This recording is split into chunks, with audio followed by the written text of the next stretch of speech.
Well, we've been talking about the bollards a lot today, and we wanted to kind of step back and give y'all some sort of visual aid so you can know exactly what we're talking about when we say this. Those are the small movable posts that are on Bourbon Street, and they're meant to block traffic from coming onto the street.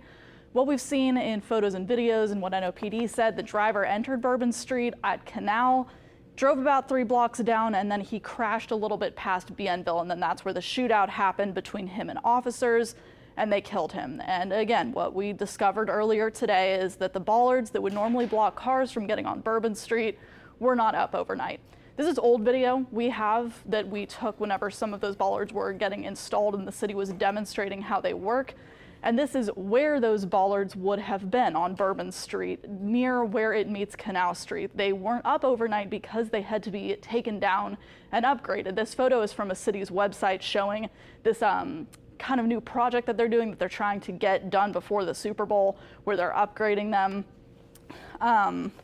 We just heard about that a lot in that press conference, and they also confirmed again that the bollards were not up at the time of the attack. Governor Landry was very adamant that we don't know whether they would have made a difference, though.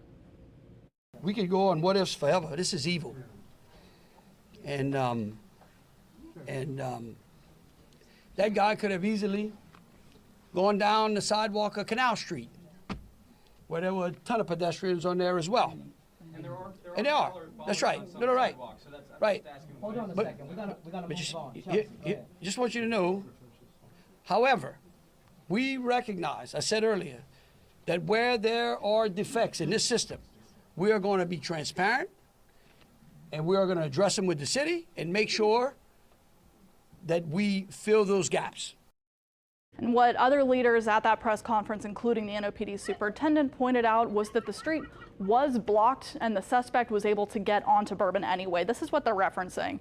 This video is from a security camera on Canal Street. We just got it. It shows an NOPD car blocking Bourbon where those bollards normally would have been. So the street was blocked, but the driver of the truck just sped around the NOPD car and was able to get on anyway. So this is definitely something we're going to be talking about a lot over the next few days as this investigation unfolds, but that's kind of just a basic explanation of what we're talking about when we say the bollards on Bourbon Street. Yeah, Kirkpatrick, our superintendent, Rachel, said that they were aware of that situation, and because they knew that they were down, they've hardened those areas and they had a plan, and unfortunately the terrorists defeated it.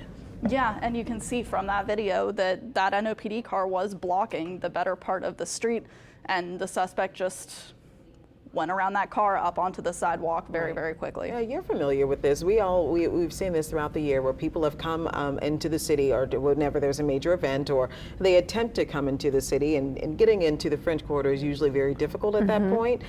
So, I mean, it's obviously another discussion, another plan needs to happen, because whatever happened then, it just didn't work out. Yeah, it certainly did.